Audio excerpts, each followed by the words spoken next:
palavrão.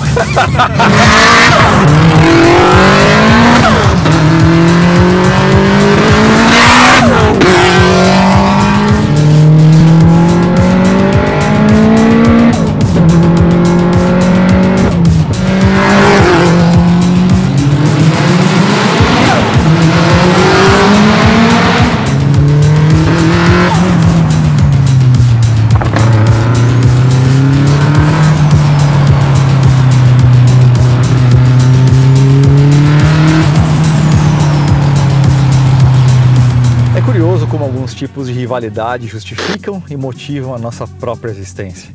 O que seria de Ayrton Senna sem Alain Prost? Sem a Ferrari, talvez a Ford nunca tivesse feito o GT40. Da mesma forma, Ferruccio Lamborghini jamais fabricaria carros se não tivesse desentendido com Enzo Ferrari. Por isso, seria impossível ver o mesmo sentido na era lendária do WRC com a Subaru e a ProDrive se a Rally Art e o Lancer Evolution nunca tivessem existido. Os anos 90 representam uma era lendária nos rallies, mas uma mudança de regulamento em 97 traria uma mudança de ares irreversível. Nesse ano, foi introduzida a especificação World Rally Car e assim o WRC se viu dominado por hatches de preparação astronômica com custos operacionais obscenos com suporte das maiores e mais ricas montadoras do mundo. Mas era mais do que isso. Por baixo da carroceria de visual similar, os World Rally Cars pouco ou nada se relacionavam com os carros de rua. Veículos incríveis, mas que trouxeram um fim à competitividade dos automóveis de homologação clássicos, como o Subaru Impreza e o Lancer Evolution. Como consequência dessa mudança, acontece o que seria impensável. Desmotivada e lidando com prejuízos, em 2005 a Mitsubishi abandona o Rally WRC. Mais do que isso, 3 anos depois, em dezembro de 2008, a Subaru segue o mesmo destino, anunciando o seu fim do programa no Rally WRC, deixando para trás uma parceria de mais de 18 anos com a ProDrive e um legado de 6 títulos mundiais, 3 de construtores e 3 de pilotos com as lendas Colin McRae, Richard Burns e Peter Solberg. Esse era o fim de uma era. Ao longo da sua história, o Rally C usou diversos tipos de gasolina. Nos anos 80, por exemplo, utilizava a famosa gasolina de aviação, Avigás, uma gasolina com alto teor de chumbo, extremamente tóxico e com potencial cancerígeno e por isso mesmo proibido de se usar em carros de rua há muitas décadas. No fim dos anos 90, as categorias de Rally migraram para uma gasolina de 97 octanas ROM, uma especificação que é conhecida na Europa como gasolina super.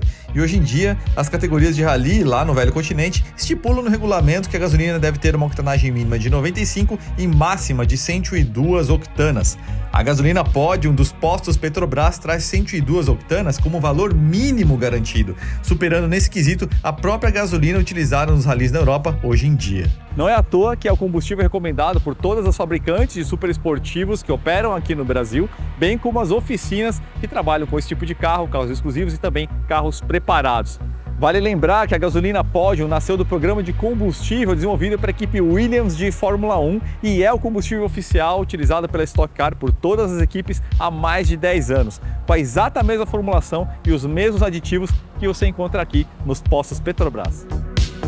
Com a Subaru e a Mitsubishi oficialmente fora dos rallies, a rivalidade entre as duas japonesas continuou ardendo nas ruas e nos track days, além, é claro, também nos rallies, só que como equipes independentes ou amadoras. E assim foi pelo menos até 2016, quando as luzes se apagaram de forma definitiva para o Mitsubishi Lancer Evolution, o grande rival do Subaru Impreza. A grande motivação para esse carro melhorar a cada geração deixava de existir.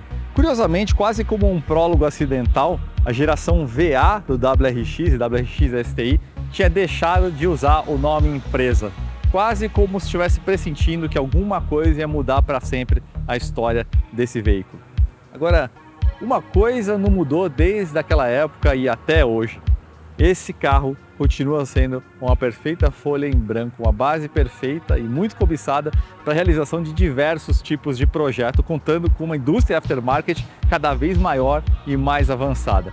E é graças a esses avanços e a todo esse desejo da galera de modificar esses carros que a gente chega em projetos obscenos como esse. Um Subaru Impreza WRX STI 2016 com nada menos do que 720 cavalos de roda. Se a gente considerar as perdas de transmissão típicas de um 4x4 como esse aqui, na prática a gente está falando de aproximadamente 920 cavalos de motor, o que faz dessa empresa WRX STI provavelmente o Subaru de rua mais potente do Brasil.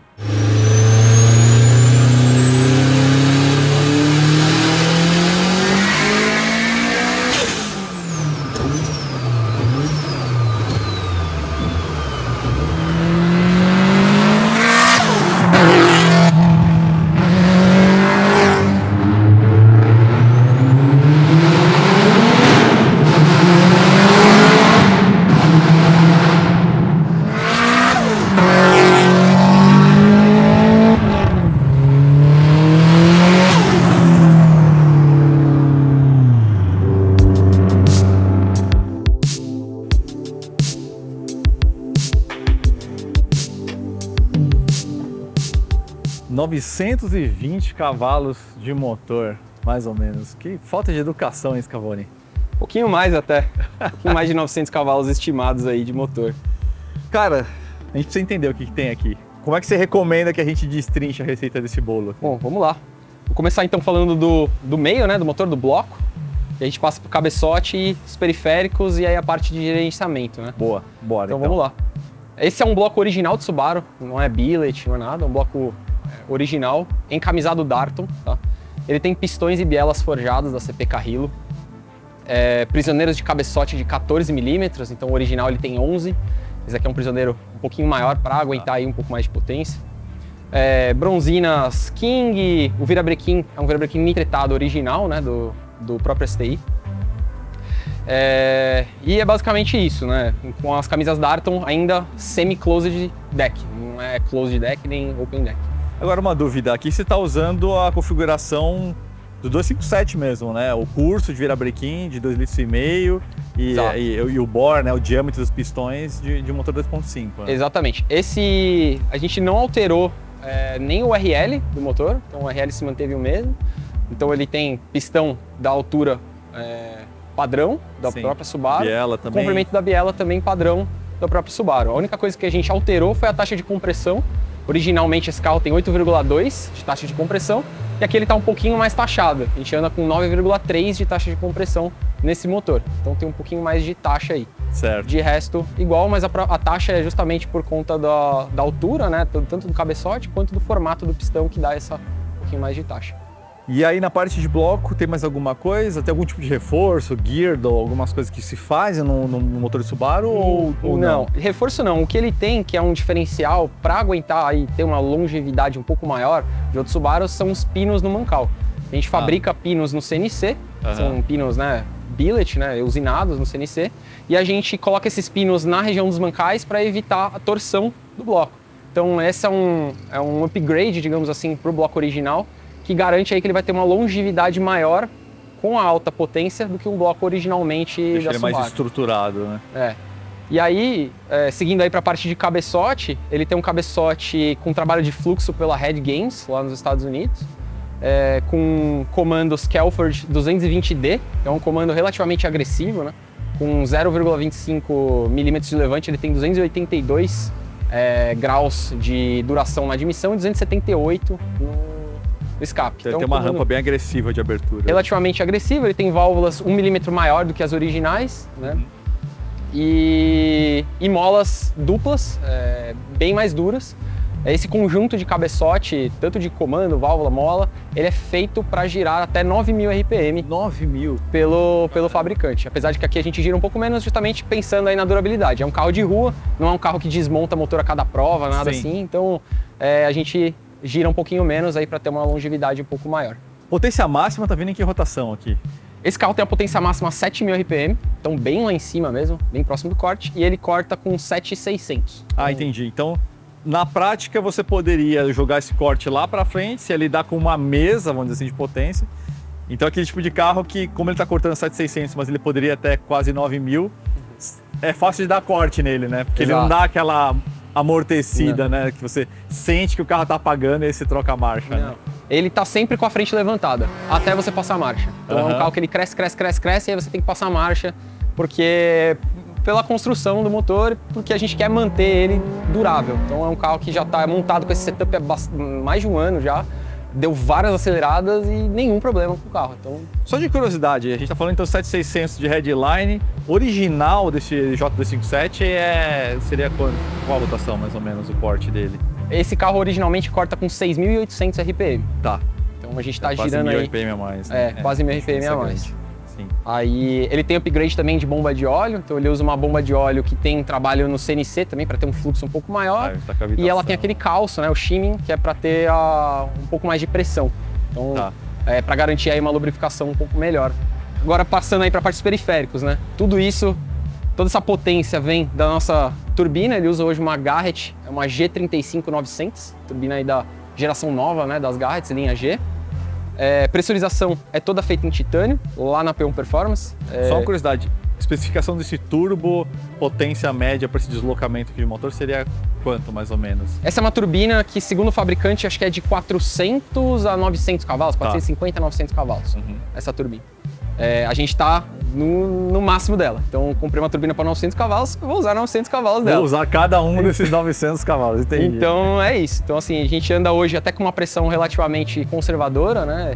Dentro da faixa de eficiência ali da turbina, onde a gente tem o mapa de compressão, a máxima eficiência dela, em torno de 2,5 kg, 2,3 kg no PR.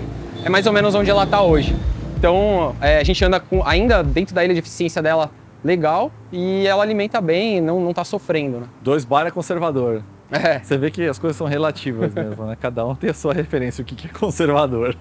É isso. Aí a gente tem aqui um coletor de admissão da Process West, né? Um coletor que o meio dele é billet, né? O resto é soldado. É bonito, né? Pecinha toda usinada. Ele é bem bonito, ele prioriza as altas do carro, né? Então todo carro foi dimensionado priorizando a alta, né? Todo o desenvolvimento dele é priorizando altas RPMs. Então ele tem aí esse coletor, ele tem uma TBI um pouco maior do que a original. Essa TBI tem 70 mm, a original tem 62. O que mais? Ele tem um intercooler frontal da Perrin. Então, sai daqui da parte de cima, né? Originalmente o Subaru tem intercooler lá em cima, né? Muito normal o pessoal perguntar o que aquele radiador tá fazendo ali em cima, né? É o intercooler. A gente, quando coloca uma turbina muito grande, obrigatoriamente, para você fazer caber a turbina, você tem que deslocar o intercooler para frente. Só uma curiosidade, o intercooler assim na testa, em cima de tudo, ele não gera uma caloria ali excessiva ou ele se resolve bem ficando ali? Tem uma certa contaminação, especialmente quando você não tem um fluxo de vento legal. Então em baixas velocidades, ter um intercooler em cima não é tão vantajoso. Entendi. Né? Mas por uma questão aí de lag, uma questão de construção do motor boxer, né, do Subaru, os engenheiros projetaram ele com o intercooler em cima. Quando a gente está pensando puramente em potência e performance, a gente tem que deslocar ele para frente, então a gente consegue colocar um intercooler maior do que vem. Sim. E aí a gente consegue colocar uma turbina do tamanho praticamente que você quiser ali no espaço que sobra e rotacionar ela 45 graus. Né? Então, todo Subaru com turbina grande normalmente é naquela posição, né, ou no farol, mas normalmente é naquela posição rotacionado 45 graus.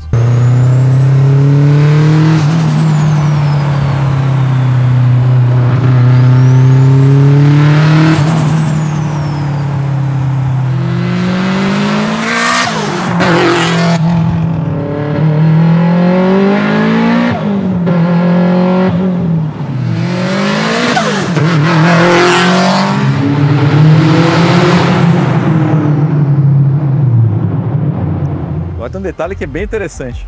RPF1 e por trás delas a gente tem um jogo de Big Breaks danado aí, né, meu? Esses são os famosos Big Break da Brembo, né? São os Brembos GT, né? O Brembo Gran Turismo. Ele tem discos flutuantes, né? São discos ventilados. Tem o próprio cavalete já para Subaru, então a Brembo desenvolveu esse sistema de freio legal. já para adaptar, né? Pro STI não é adaptado nem nada, é um kit plug and play mesmo.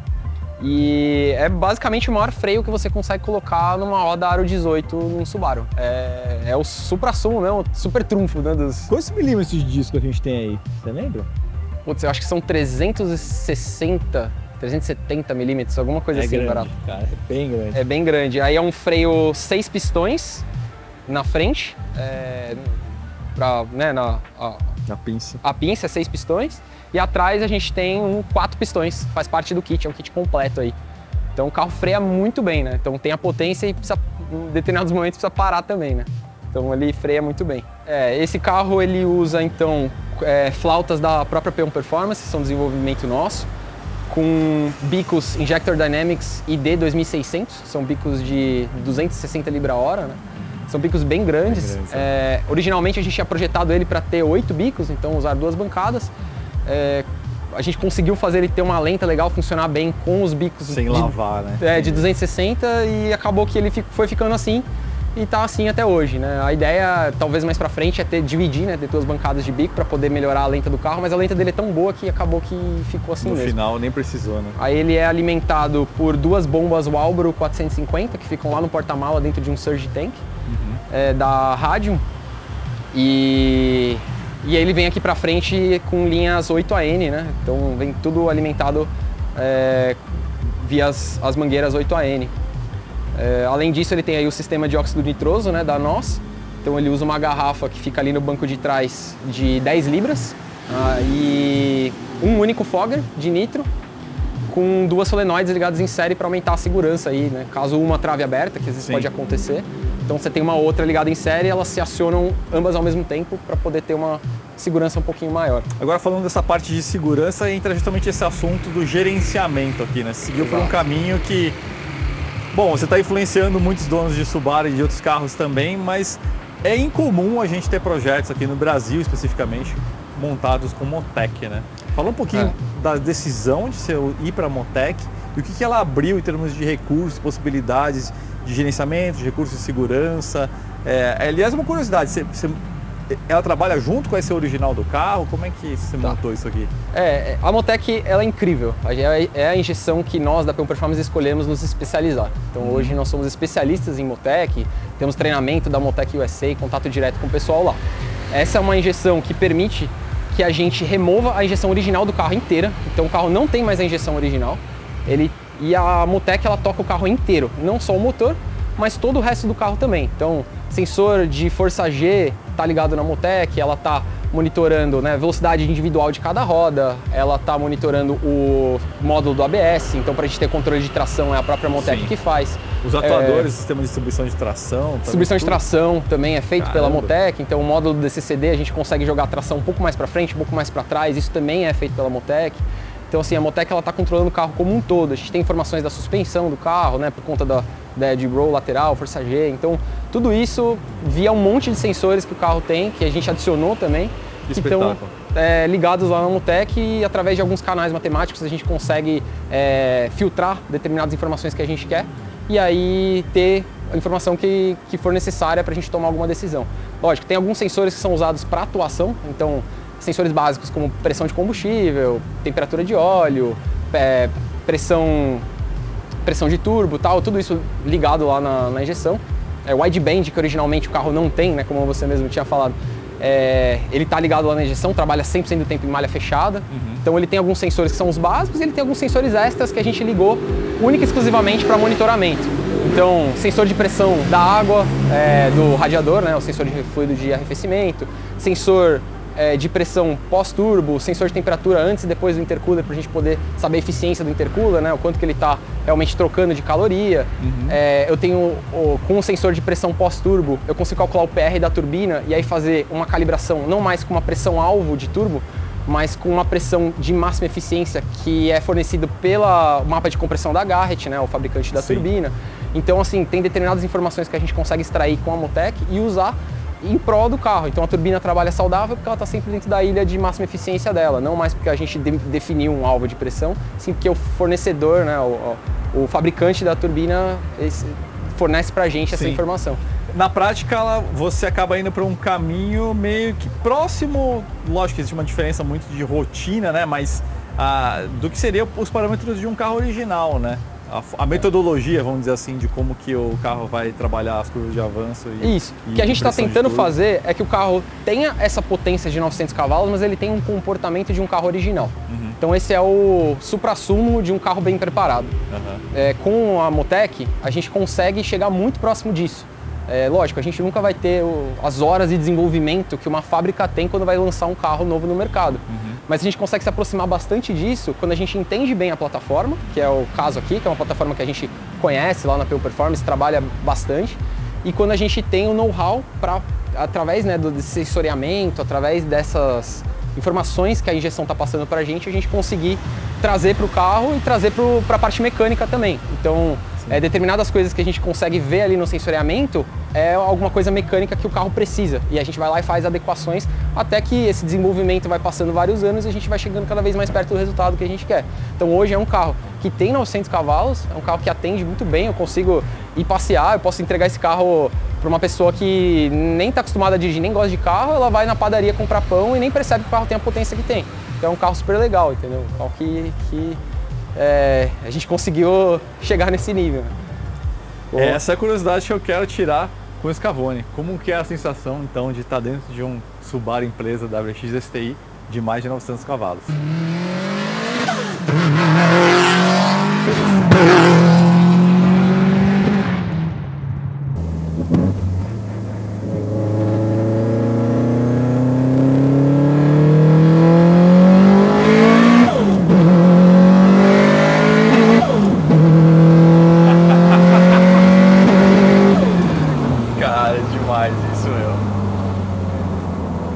Tá dando 7,5 mais ou menos, né?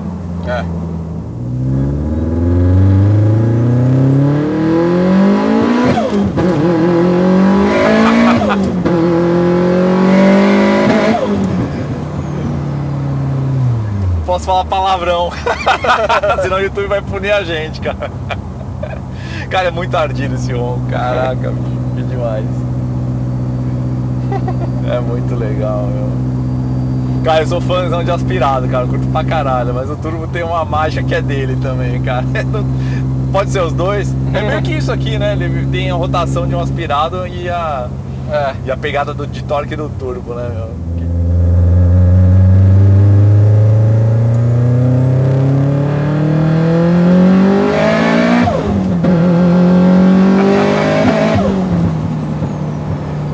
Cara, é demais isso, meu. É muito legal, cara.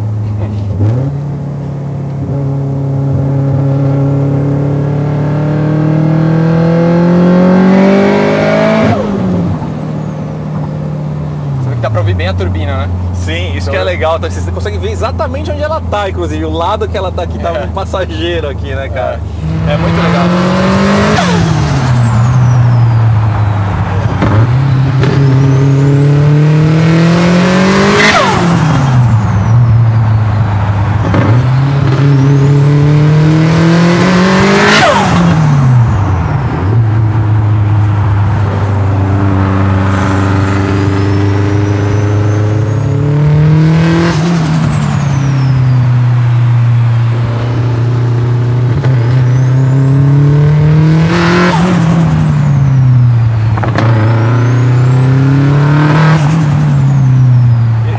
Ele pega bem esse sweet spot, assim, de ainda ter essa pegada mais visceral, mais orgânica, menos filtrada, né? É um carro moderno já, né? Mas ele ainda transmite muita coisa, né, cara? Exatamente. Nossa, não, e esse ronco ficou sensacional, cara. O escape é todo de titânio, né? Completo lá, do catchback inteiro, todo feito lá na P1 Performance. A gente dimensionou o escape para ele ter esse ronco um pouco mais grave, né? Sim. Então... Não, e o legal é isso, que quando dá RPM, cara, ele abre e fica ardido, né, cara? Dá mais uma esticadinha, deixa eu ver quando que ele muda o caráter desse ronco aí. É mais ou menos ali nas altas, ó. Aqui. 6.000. É em 6.000 que ele vira outro motor, bicho. Exatamente. É tipo um VTEC da Subaru, né? O B16 tem uma coisa, essa característica bem legal, assim, de mudar muito o caráter do ronco quando entra, cara. Meu, é muito torque. Quanto torque a gente tem aqui mesmo? 73 kg de torque. Cacete, é uma tijolada, cara. Cara, que demais isso, cara. Nossa, legal demais. E tudo bem, aqui já tá numa velocidade mais lançada, né? Mas o legal ser tração das 4 é isso também, né, cara? Não se fosse de primeira, o bicho já ia... Exatamente. Ele vai pra frente, né, cara? Ele estilinga.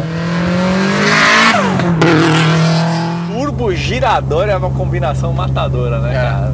Porque tem os carros que são fortes, turbo, mas aí tem perna curta, gira 6 pau e tal, e já, putz, tem que trocar as marchas toda hora. Agora esses que o negócio vai entortando e não para de empurrar, cara, é legal demais, mano. Exatamente. Cara, isso é demais, mano. Agora me fala uma coisa, Scavone, como é que você chegou nesses 920, cara? Como é que esse carro, qual a ideia? Você pegou esse carro aqui quando, com qual plano? Era essa a ideia mesmo de fazer tudo isso? Esse carro aqui, ele é meu desde 2017, na época eu tinha um Shark Manco, né? O apelidado aí Shark Manco lá no pessoal do Clube Subaru, que é uma empresa aspirado, né? Sim. Sempre foi o sonho ter um Subaru Turbo. Tá. E aí esse carro surgiu na época, ele era o único dono, então eu fui o segundo dono desse carro. E, putz, cara, quando eu comprei ele, eu já, né, cursando engenharia, aqui em São Paulo mesmo, na Poli USP ali, gostava bastante de preparação, tinha um pessoal que eu conhecia que mexia com isso. E aí eu comecei a me adentrar nesse mundo e comecei a mexer no próprio carro, né? E aí, como eu já conhecia o pessoal do Clube Subaru, o pessoal vinha até mim pra mexer no deles também. Então eu comecei a fazer mapa no meu, depois eu comecei a fazer mapa no carro de alguns clientes, assim, né? Sim. O pessoal lá, amigos, né, que viraram clientes depois, né, do Clube Subaru. E aí o negócio começou a tomar uma escala que eu comecei a fazer, e aí eu parei o que eu tava fazendo, fui pra fora, fiz um curso lá nos Estados Unidos, voltei, continuei ainda atendendo o pessoal aqui, mas assim, ainda sem profissionalizar nada, né? Na época tinha até um amigo, o Leandro, me ajudava bastante, né? Ao me localizar ali, a gente trocava bastante informação, então era uma coisa meio informal. E aí, cara, depois que eu fiz esse curso, eu realmente resolvi criar um Instagram, né, e postar os carros que eu fazia. E aí o negócio começou a tomar uma proporção grande. E aí quando eu peguei o STI e realmente comecei a mexer, foi quando eu conheci o JJ, que inclusive já participou aí de alguns outros Touchouts, né? Grande JJ. Pra quem tá assistindo o vídeo e não viu, tem acho que 2 vídeos dele aqui, uma Forester. 2 Midnights, E eu conheci ele e ele começou a botar na minha cabeça aquela ideia de não, vamos forjar, vamos montar forte, não sei o quê. E aí, cara, o projeto começou com vou comprar um joguinho de pistão e biela forjado, até que virou isso aqui que você tá vendo, então não é mais... Foi longe esse fio do novelo de lã que você foi puxando, hein? E aí, cara, de uns anos pra cá eu me juntei com o Sassi, né? E a gente abriu a P1 Performance e a partir daí o carro tomou uma nova vida, porque realmente a gente se especializou em Motec, e aí veio toda a parte aí de sensoriamento e tudo mais, e aí o carro foi cada vez mais tendo deixando de ser um carro só um forjadinho bem feito e sim um carro bem forte, né? Um carro que a gente consegue colocar bastante potência em cima. Sim, virou um showcase da oficina também, né, cara? Tipo isso. E aí hoje é o meu único carro, eu não tenho outro carro. Esse aqui é meu Então é bom que seja confiável mesmo, hein? Então, cara, se esse carro der qualquer problema, nunca deu, mas se ele der qualquer problema eu fico a pé, literalmente. Mas assim, cara, é um carro super confiável, é um carro que eu gosto pra caramba, eu uso, levo meus amigos, viajo, faço tudo com ele, então, tipo... E você vê, ó, a gente tá aqui na estrada, ó, eu tô relativamente devagar, tô 70, 80 por hora, porque a gente tá conversando aqui. É um carro, mano, ar-condicionado ligado, tranquilo. Então é um carro que atende bem, tem a potência que tem quando a gente quer. A hora que você tirar o pé, é um carro que dá pra você passear. Então, ele é bem confortável, né, digamos assim. Normalmente, quando você tem um carro forte, você tem que, de certa forma, sacrificar esse conforto. Muita coisa de usabilidade, né? Que legal, cara. Dá mais uma esticadinha pra gente ver essa música de novo.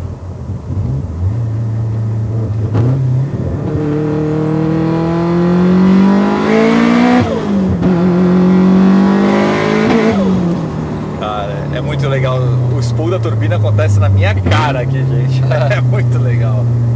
Eu vou te perguntar uma coisa. 2 coisas, aliás. Uma galera sempre fala do 2.5 em relação ao 2.0, que o 2.0 é melhor, o 2.5 é mais frágil e tal. Até que ponto isso é verdade? Queria saber de você. E a gente estava comentando essa questão das proteções aí da Motec e as quebras de Subaru, né, cara? Que parece que a ECU original também não cuida de alguns parâmetros, né? Então eu queria que você falasse um pouquinho desses 2 assuntos. Exatamente. Originalmente então vamos lá, dois assuntos, né? A diferença do 2.0 pro 2.5, né? Por que um é melhor ou o outro é pior? Na verdade, o 2.0 é a primeira versão, né, do ZJ, ele veio primeiro 2.0. E aqui no Brasil, lá em 2007, ele trocou e a partir de então ele é 2.5, né? Acho que na América toda, acho que na Europa também virou 2.5, continuou 2.0 no Japão.